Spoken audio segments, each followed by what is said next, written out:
In the gaming and tech side of news, we have Hi-Fi Rush is back in the news because they're not dead after all. Gamescom, like I said, is happening. So we have a bunch of trailers to talk about, but there's a mixed reception going on there. Plus, we have Dune Awakening dropping a trailer before Gamescom started. We're going to talk about that and quite a bit more.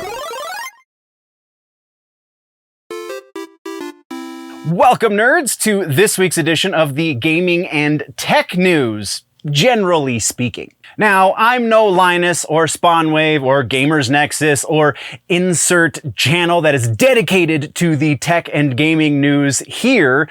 That's not what you're getting here. This is just enough to keep you informed, generally speaking. We do this just about every week as part of a larger news show called The Week in Nerddom over on the main channel. You can find that linked down in the description or at the end of this video. Now let's talk about some gaming and tech and maybe even some like photo, video kind of news as well.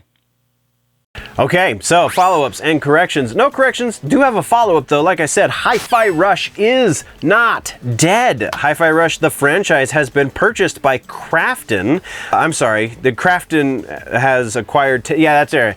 The Tango Gameworks is the company that created Hi-Fi Rush. Sorry, I read the notes, I really did.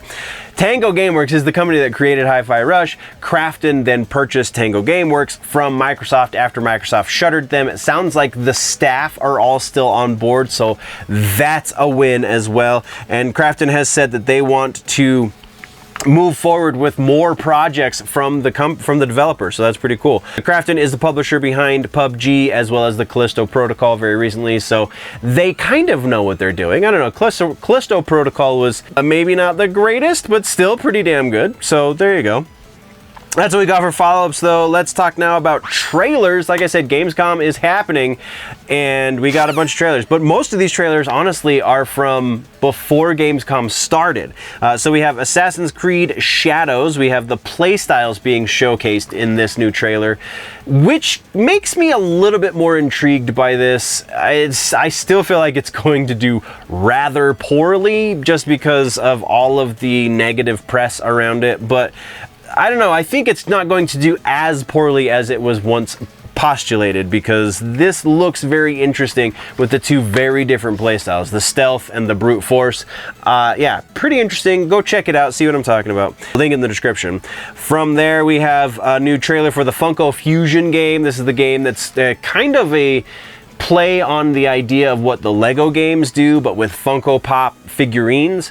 So it's just random things thrown together and Funko Pops. But we got a new trailer, Mega Man revealed. We also have a demo that is available currently this very second. You can go download that from Steam. Funko Fusion is releasing on September 13th. It will be on Steam, PlayStation 5, and the Xbox Series consoles.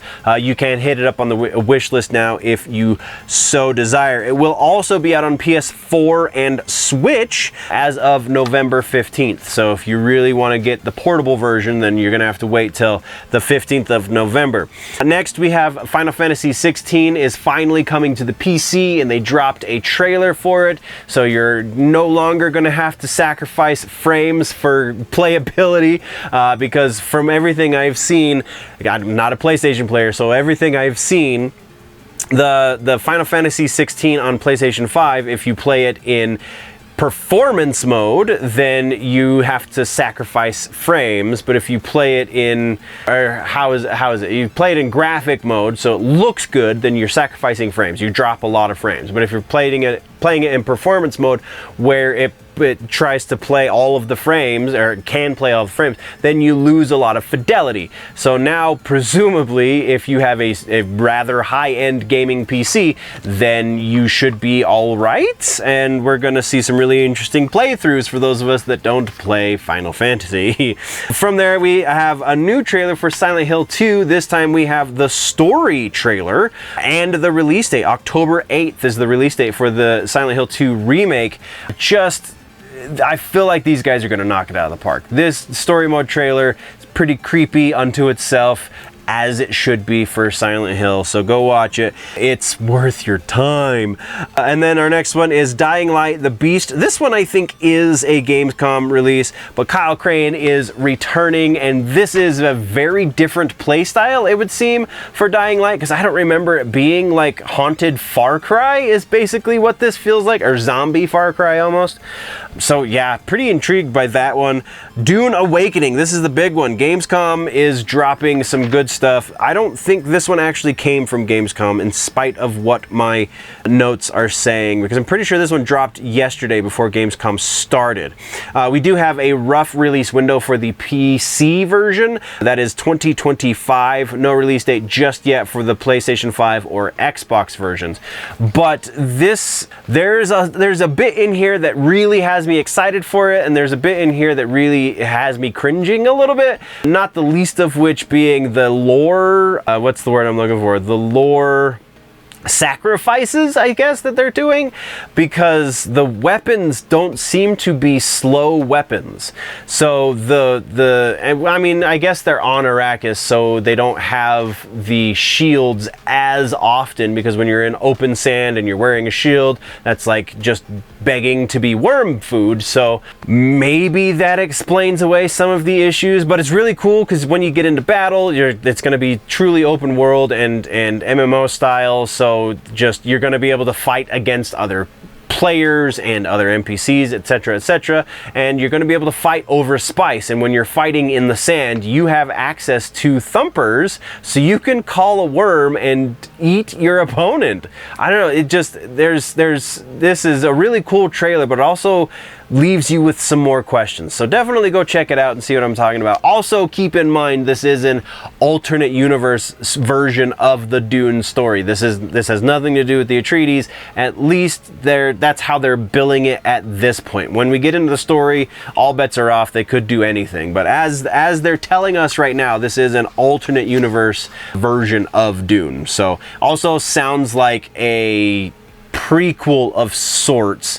I mean, it's alternate universe, so you can't really be a prequel because it doesn't happen in the same place, but the Harkonnens, so maybe there will be Atreides, but the Harkonnens are in control of Arrakis, so you have to make business deals with Harkonnen people and spies, etc., etc. It's very intriguing. Not to say I'm excited, but I'm intrigued. So let's continue on, shall we? Next, from there, we have our final trailer for this episode, and it is the Terry Bogard trailer for Street Fighter 6. This one came from Gamescom. I literally put this in right before I printed out these two little sheets of paper. So, yeah, this looks intense. Street Fighter 6 is about to get a whole hell of a lot more fun. I think Terry Bogard, the guest character from SNK's, was it King of Fighters, is a very awesome addition to the Street Fighter team, if you will. So yeah, definitely check that out. And that's what we got for trailers. Let's move into some regular S news. Actually, no, there is no regular S news. The only thing I have in the notes is Gamescom starts today as I'm filming this. So go watch the opening day, go see some really awesome trailers, etc., etc., and that's what we got. Then all that leaves is our gaming suggestion for the week, which is Xdefiant. I have finally actually played Xdefiant. I was able to put Mortal Kombat down for about 2 hours over the course of the last week and played Xdefiant for about 2 hours all at once, so it wasn't like I stretched it out, 15 minutes here, 15 minutes there, but it wasn't exactly what I was hoping, but it's still a hell of a lot of fun. So if you're looking for something a little bit of a break from the norm, if you're an FPS player, or if you just want to try out something new because it's a free to play, Xdefiant is a hell of a lot of fun. And I mean, it seems like it should be fairly easy to unlock the things that you can unlock without paying for stuff.